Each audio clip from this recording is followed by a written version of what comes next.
Movie की कहानी एक ऐसी आत्मा के बारे में है जो कि होटल के 3rd फ्लोर के आखिरी कमरे में रहती है और वो आपको 3 दिन और आधी रात का टाइम देती है। इस बीच में आप बच के तो बच के, वरना आपकी मौत भी हो सकती है, और वो भी इतनी भयानक कि आप सोच भी नहीं सकते। कहानी की शुरुआत 1981 में इंडोनेशिया के एक होटल को दिखाते हुए होती है। यहाँ पे हम निंग्रम नाम की एक औरत को देखते हैं जिसका इस होटल में काम करने का पहला दिन था। निंग्रम अपने काम पे पहुँचती है जहाँ पे होटल के मालिक उसे काम समझाते हुए कहती है कि गलती से भी होटल के 3rd फ्लोर के आखिरी कमरे में ना जाना। खैर निंग्रम 2nd फ्लोर पे अपना काम कर रही थी, लेकिन तभी उसे होटल के 3rd फ्लोर से रोने की आवाज आ रही होती है, जिसको फॉलो करते हुए वो 3रे फ्लोर पे चली जाती है और अपने आप ही वहाँ का दरवाजा भी खुल जाता है, और जिसके बाद वो वही गलती करती है जिसे करने से उसे मना किया गया था। निंग्रम उस आवाज को फॉलो करते हुए उस कमरे के दरवाजे तक पहुँच जाती है। उस कमरे का दरवाजा खोलने पे उसे वहाँ पे एक औरत बैठी हुई नजर आती है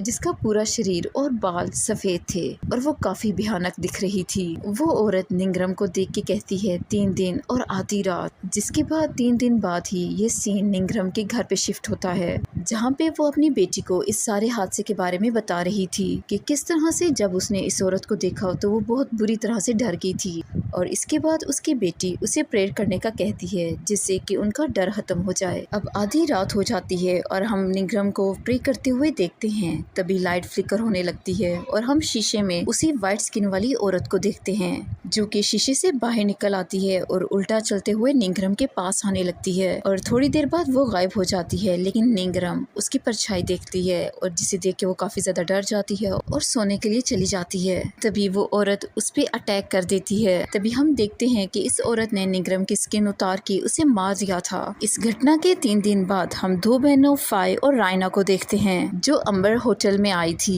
ये होटल उनके फादर को उनके पेरेंट्स की तरफ से विरासत में मिला था, जिसे 1950s में बनाया गया था, लेकिन उसे फौरन ही खोला नहीं गया था। यहाँ पे रायना और फे अपने ग्रैंड पेरेंट्स से मिलते हैं। दरअसल ये होटल उनके फादर जानवा का ही था, लेकिन उन्होंने इसकी देखभाल का जिम्मा अपने बीवी के पेरेंट्स को दिया हुआ था, यानी अपने इन लॉस को। यानी जिस होटल की ऑनर को हमने मूवी की शुरुआत में देखा था वो रायना और फे की नानी थी, और आगे हमें पता लगता है कि जानवा की 2 महीने पहले ही मौत हो चुकी है, लेकिन मरने से पहले अपने होटल की ओनरशिप उसने अपनी दोनों बेटियों को दे दी है और अपनी बेटियों को इस होटल को संभालने के लिए कहा था। खैर रायना और फे होटल के बारे में जान के खुद भी काफी ज्यादा हैरान थी, क्योंकि उनके बाप ने कभी भी इस होटल के बारे में जिक्र तक नहीं किया था। और अब जब वो होटल में पहुंचते हैं अपने नाना नानी से मिलके वो काफी ज्यादा खुश थे, और यहाँ पे भी उनकी नानी उन्हें बताती है कि होटल के 3रे फ्लोर पे कभी ना जाना, जो कि ये साबित करता था कि उन्हें इस होटल की हिस्ट्री के बारे में सब कुछ पता है, लेकिन वो किसी को बताना नहीं चाहती। अब उसी रात होता ये है कि रायना को भी 3rd फ्लोर से किसी के रोने की आवाजें आ रही होती हैं, और जब वो आखिरी रूम में जाती है तो उसे भी वहाँ पे वही औरत नजर आती है जो कि फिर से वही बात दोहराती है, यानी 3 दिन और आधी रात, जिसे देख के रायना भी डर जाती है और कमरे को बंद करके वहाँ से चली जाती है। और इसके बाद से ही रायना के ऊपर भी खतरा मंडराने लगता है। अगले सीन में हम देखते हैं कि रायना की कार पे खून से 1 लिखा था, यानी आज पहला दिन है, और दूसरे ही पल वो लिखा हुआ गायब हो जाता है। अब इसके बाद वो अपनी सिस्टर को स्कूल छोड़ के अपनी ग्रैंड माँ के पास आती है, जिसे देख के ग्रैंड माँ पूछती है कि वो परेशान क्यों है, और रायना कल हुई सारी बात के बारे में बताती है। ये सुन के कि रायना उस ऊपर वाले कमरे में गई थी और ये कि उस लेडी को भी इसने देख लिया है, और ये सुनते ही उसकी ग्रैंड माँ की हवाइयाँ ही छूट जाती हैं और वो रायना को डांटती है।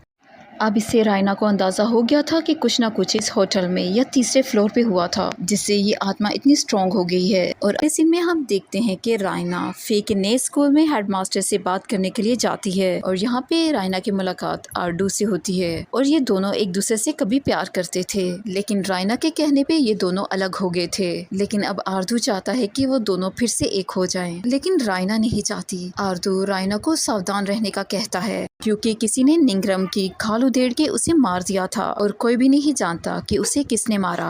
और इस केस पे आरडू इन्वेस्टिगेट कर रहा है क्योंकि वो प्रेस में है। अब वो रायना से अंबर होटल के बारे में पूछता है, और यहाँ पे रायना को पता लगता है कि मरने वाली इसके होटल में काम किया करती थी, और जिसे सुन के वो काफी ज्यादा हैरान भी थी। आरडू रायना के ग्रैंड पेरेंट्स से इन्वेस्टिगेट करता है। और यहाँ पे हमें पता लगता है कि उसके ग्रैंड पेरेंट्स को 6 साल पहले काफ़ी ज़्यादा फाइनेंशियल प्रॉब्लम थी। तभी रायना के फादर जैनवा ने उन्हें ये होटल यूज़ करने के लिए दिया था। और दोस्तों, जब ये इस होटल में आई थी तो उस वक्त ये काफ़ी बुरी हालत में था और एक आदमी 3rd फ्लोर पे लाइट ठीक करने के लिए आया था। तो उसने इस कमरे का दरवाज़ा खोल दिया और इस वर्कर का कहना था कि वहाँ पे उसने एक सफ़ेद खाल वाली औरत को देखा था जिसकी आंखें लाल थी। और इस औरत ने उस वर्कर को वही वर्ड्स कहे थे और जिसके बाद अजीब घटनाएं होने लगी थी। और तीसरे दिन उस वर्कर ने अपना सर दीवार पे मारा जिससे उसका सर टूट गया और उसकी मौत हो गई। तभी उसके ग्रैंड पेरेंट्स ने ददंग को बुलाया और ददंग उस रूम को छू तक नहीं पाया। उसने उन्हें बताया कि ये लोग उस औरत से छुटकारा नहीं पा सकते। तब से ये लोग उस कमरे को बंद रखने लगे ताकि वहाँ कोई ना जाए। और जब तक निंग्रम ने ये दरवाजा नहीं खोला था तब तक कुछ नहीं हुआ था। और दूसरी तरफ हम देखते हैं कि स्कूल में फे को भी वही आत्मा हॉन्ट कर रही होती है। तो सोचने की बात ये है कि ये आत्मा आखिर फे को क्यों तंग कर रही थी। और यहाँ पे हमें पता लगता है कि फे रायना से भी एक कदम आगे थी। और हमें पता लगता है कि उस रात रायना के फ्लोर पे ऊपर जाने से पहले ही फे उस फ्लोर पे गई थी और वहाँ पे उस कमरे में उस औरत को देख के आई थी। यानी अब दोनों की ही जान को खतरा था।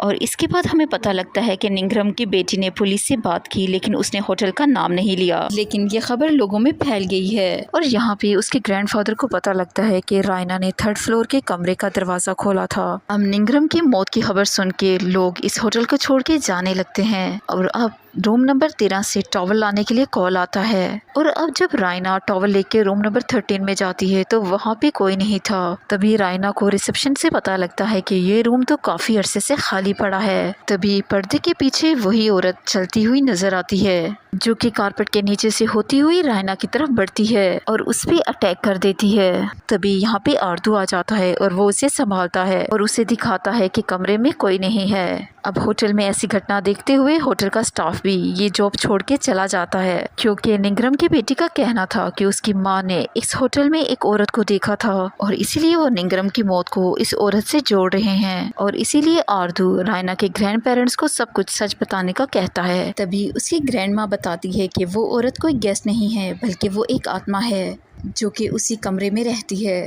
और पता लगता है कि निंग्रम यहाँ पे कुछ दिनों से ही काम कर रही थी और इसके अलावा उन्हें कुछ नहीं पता। और उनके ग्रैंड पेरेंट्स रायना और फे को डराना नहीं चाहते थे और इसीलिए उन्होंने ये बात उन्हें नहीं बताई। और अब ज्यादा जानकारी के लिए आरदो यहाँ पे एक रूम ले लेता है। और अगले सीन में हम देखते हैं कि रायना और आरदो उसी ददंग से मिलने के लिए जाते हैं। यहाँ पे ददंग उनसे कहता है कि उस आत्मा से बात करके हमें कुछ न कुछ पता लग सकता है, लेकिन उसके लिए हमें पता करना होगा वो औरत आखिर है कौन। अगले दिन रायना को अपने लॉयर का कॉल आता है जिससे उसे पता लगता है कि इस होटल के पेपर्स जानवा के नाम पे नहीं थे और होटल के पेपर्स किसी मस्कारा नाम के बंदे के नाम पे थे जो कि जानवा का ही दूसरा नाम था। और ये बात जानने के बाद रायना आरदू के साथ उस कमरे में सच का पता लगाने के लिए चली जाती है जहाँ पे खोज करने के बाद उन्हें टूटी हुई टाल के नीचे लिखे हुए कुछ पेपर्स के टुकड़े मिलते हैं। और दूसरी तरफ हम देखते हैं कि इसी बात फे भी पजेस हो गई थी और वो रायना पे हमला कर देती है, लेकिन किसी तरह से आरदू कमरे में आके सिचुएशन को संभाल लेता है और आगे उन्हें उनके नाना नानी से ऐसे ही पेपर्स के कई टुकड़े मिलते हैं जो कि उन्हें तीसरे फ्लोर के अंदर अलग अलग कमरों में टूटी हुई टाइल्स के नीचे ही मिले थे, जिसे जोड़ने पे उन्हें पता लगता है कि असल में ये एक लव लेटर था जो कि जास्मीन नाम की एक लड़की ने मस्कारा यानी जानवा के नाम पे लिखा था। और इस लेटर के अंदर पाइन ट्रीज का जिक्र किया गया था जहाँ पे पहली बार ये दोनों मिले थे। अब रायना और आरदो उसी तरह पाइन ट्री वाली जगह को ढूंढने के लिए चले जाते हैं और यहाँ पे उन्हें वैसे ही जगह मिल जाती है जहाँ पे ढेरों व्हाइट कलर के फूल खिले हुए थे।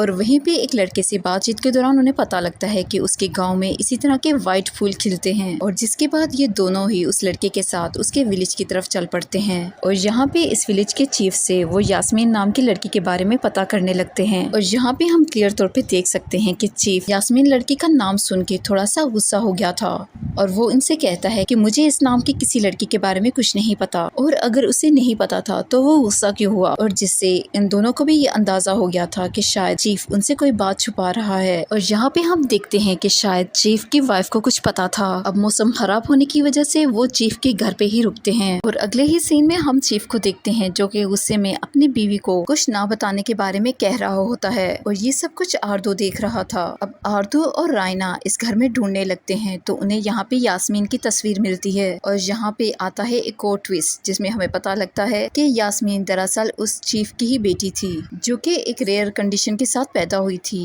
और इसी वजह से उसकी स्किन और बाल वाइट थे और इसी वजह से वहाँ के बच्चे उसे बुली किया करते थे और उसका पिता उसे घर में कैद करके उसे मारा करता था क्योंकि जास्मीन उसके लिए शर्म का बाइस थी और इसीलिए वो खुद के ही बनाए हुए ख्यालों में खोई रहती थी। लेकिन जब वो 20 साल की हुई तो वो वहाँ से भाग गई और इसके बाद उसके साथ क्या हुआ किसी को कुछ पता नहीं। रायना अपने फादर के इस सिगरेट की वजह से काफ़ी ज़्यादा गुस्से में थी और इसी समय वो आरजू को बताती है कि उसे कैंसर हुआ था और इसी वजह से वो माँ नहीं बन सकती और इसी वजह से वो आरजू से अलग हुई थी क्योंकि आरजू अपना परिवार चाहता था। रायना अपने बाप की तरह कोई सिगरेट नहीं रखना चाहती थी और ये कह के वो यहाँ से चली जाती है। तभी फे को बेड के नीचे अपने बाप की लिखी हुई एक कहानी मिलती है जो कि जैस्मीन यानी महनूर की थी और यहाँ पे कहानी का सबसे बड़ा ट्विस्ट आता है। बसकारा दरअसल किसी बिजनेस के लिए नहीं गया था बल्कि वो यास्मीन के लिए रिंग लेने के लिए गया था ताकि वो उसे प्रपोज करके उससे शादी कर सके। लेकिन उसका एक्सीडेंट हो गया और एक कपल ने उसकी हेल्प करी थी और इस कपल ने अपने बेटे का नाम बसकारा को दे दिया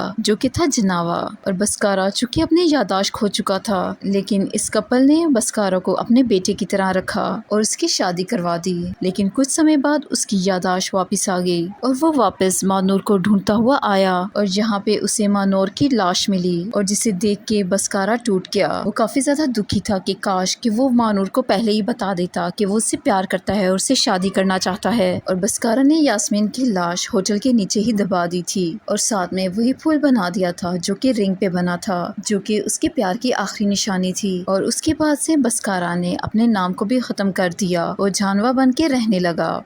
और यहाँ पे एक और ट्विस्ट सामने आता है कि यास्मीन का असल नाम मानूर था जिसका मतलब था सफ़ेद फूल क्योंकि वो फूलों की तरह सफ़ेद थी। और अब नाम जानने के बाद ददंग उसकी आत्मा से कांटेक्ट करने की कोशिश करता है जहाँ पे ददंग देखता है कि पास में मानूर घर से भाग के जंगल में चली गई थी और बेहोश होने पे मस्कारा उसे अपने होटल में ले गया और उसे रहने के लिए एक रूम दिया। उसने अपनी माँ का ब्रेसलेट मानूर को पहनने के लिए दिया और यहाँ पे हम देखते हैं मस्कारा और मानूर को प्यार हो गया था और जिसके बाद मस्कारा बिजनेस के लिए बाहर चला गया था और जो लेटर उन्हें मिला था वो उसी समय मानूर ने मस्कारा को लिखा था और एज अ गेम उस लेटर के टुकड़ों को टाइल्स के नीचे छुपा दिया था। लेकिन मस्कारा कभी लौट के नहीं आया और उसे ढूंढते हुए मानूर शहर तक गई और जिसके बाद मानूर ने मस्कारा को उसकी वाइफ के साथ देखा जो कि प्रेग्नेंट थी और जिसके बाद मानूर ने अपने रूप को बदलने के लिए चाकू से अपनी स्किन को उतार दिया और ऐसा वो 3 दिन तक करती रही जब तक कि उसकी जान नहीं चली गई। मस्कारा ने उसे ये फील करवाया कि हर कोई उसके साथ बुरा है और यहाँ तक कि वो खुद से ही नफरत करने लगी और उसी दिन के बाद से इस रूम के अंदर इसकी आत्मा भटकने लगी। और यहाँ पे ये बात भी एक्सप्लेन हो जाती है क्यों उसने स्टार्टिंग में निर्जरम की स्किन उतार ली थी। अब ये आदमी रायना को बताता है कि मानूर की आत्मा को तभी शांत किया जा सकता है जब तक कि वो उसके फादर की आत्मा को माफ ना कर दे। लेकिन उसी वक्त मानूर की आत्मा उस आदमी पे हमला कर देती है और उसके गले को काट के उसे मार डालती है और यहाँ से रायना और आर्दो किसी तरह से बच के भाग जाते हैं। अब उन्हें टनल के नीचे जास्मीन की लाश ढूंढनी थी और वो अलग अलग होके उसे ढूंढने लगते हैं। तभी रायना को दीवार पे वही फूल नजर आता है और ये लोग वहाँ पे खोदना शुरू करते हैं लेकिन वो फूल रिंग से मैच नहीं करता था और यहाँ पे आर्दू भी पसेस हो जाता है और वो रायना को मारने की कोशिश करता है और रायना खुद को छुड़ा के किसी तरह से यहाँ से भाग जाती है और लेकिन यहाँ पे टनल में आके उसे रास्ता समझ नहीं आता। अब लंबे समय के बाद हम देखते हैं कि रायना इसी जगह पे प्रे करती है और अब उसे दीवार पे वही फूल बना हुआ नजर आता है जो कि रिंग पे बना था और अब सिर्फ 15 मिनट रहते थे और यहाँ पे हम देखते हैं कि घर पे उनके नाना नानी और प्रे कर रहे थे और अब रायना वहाँ पे खोदना शुरू करती है और यहाँ पे उसे यास्मीन का कंकाल मिलता है जिसे रायना वही अंगूठी पहना देती है जो कि उसके फादर ने यास्मीन के लिए बनवाई थी। अब यास्मीन की आत्मा यहाँ पे आती है जिसे अब सच पता लग गया था कि बसकारा आखिरी समय तक उसी से प्यार करता था और जिसके बाद वो यहाँ से गायब हो जाती है और तभी हम देखते हैं कि आर्दू रायना को शादी के लिए प्रपोज करता है और वो उसे कहता है कि तुम जैसे भी हो मुझे वैसे ही पसंद हो और अगर वो उसे बच्चा नहीं दे सकती तो वो बच्चे को अडॉप्ट भी कर सकते हैं। जिसे सुन के रायना इमोशनल हो जाती है, उसके प्रपोजल को एक्सेप्ट कर लेती है क्योंकि वो भी उससे प्यार करती थी। लेकिन ये खुशी ज़्यादा देर नहीं टिकती क्योंकि अगले ही समय जब आरदू अपने कमरे में अकेला था तो जास्मीन की आत्मा यहाँ पे आ जाती है और उसकी खाल उधेड़ के उसे मार देती है। और आगे जब रायना ये देखती है तो पूरी तरह से टूट जाती है। और यहाँ पे हम देखते हैं कि जास्मीन की आत्मा फे के अंदर आ गई थी और वो रायना को बताती है कि मैंने तुम दोनों को इस वजह से नहीं मारा क्योंकि तुम दोनों बसखारा की बेटियां हो और तुम दोनों ने सच जानने में उसकी हेल्प करी थी। लेकिन अभी भी मुझे उन लोगों से बदला लेना है जिन्होंने सारी जिंदगी मुझे ऐसा दिखने पे टॉर्चर किया था। तो इसलिए तुम दोनों के अलावा अगर कोई तीसरा यहाँ पे आया या मुझे देखा तो उसे अपनी जान गंवानी पड़ेगी। और इतना कह के जास्मीन यहाँ से चली जाती है और रायना और फे हमेशा के लिए इस होटल को रेंट पे दे के यहाँ से चले जाते हैं। यानी यहाँ पे सिर्फ बसकारा की बेटियों को ही ये अपॉर्चुनिटी मिली थी कि वो इस होटल में उस कमरे के अंदर आ जा सकती थी और वो भी बिना किसी दिक्कत के। और जहरी सी बात है, जास्मीन के लिए आरदू एक थर्ड पर्सन था और उसने उसे कोई भी स्पेशल चीज नहीं दी थी और इसी वजह से जास्मीन ने उसे खत्म कर दिया था। यानी कि उसका बदला अभी भी शांत नहीं हुआ था। वो सोचती थी उसका रंग रूप जिसकी वजह से सबने उसे तंग किया और उसे टॉर्चर किया, उसे अकेला छोड़ दिया, तो वो अब सबसे बदला लेगी। अब बाकी चीजें तो उसके मन में क्लियर हो गई थी लेकिन अभी भी उसके दिल में बहुत सी नफरत थी। और इसके बाद हम मूवी के एंड में दो पुलिस ऑफिसर को देख पाते हैं जो कि इन्वेस्टिगेशन करते हुए होटल के उसी रूम में पहुंच जाते हैं और जहां पे उन्हें जास्मीन की आत्मा फिर से दिखाई देती है। लेकिन वो नहीं जानते थे कि ये एक आत्मा है और जास्मीन की आत्मा फिर से उन्हें वही वर्ड कहती है, 3 दिन और आधी रात, और जिसके बाद यकीनन उनकी भी मौत होने वाली है। और इसके बाद ये मूवी यहीं पे एंड हो जाती है।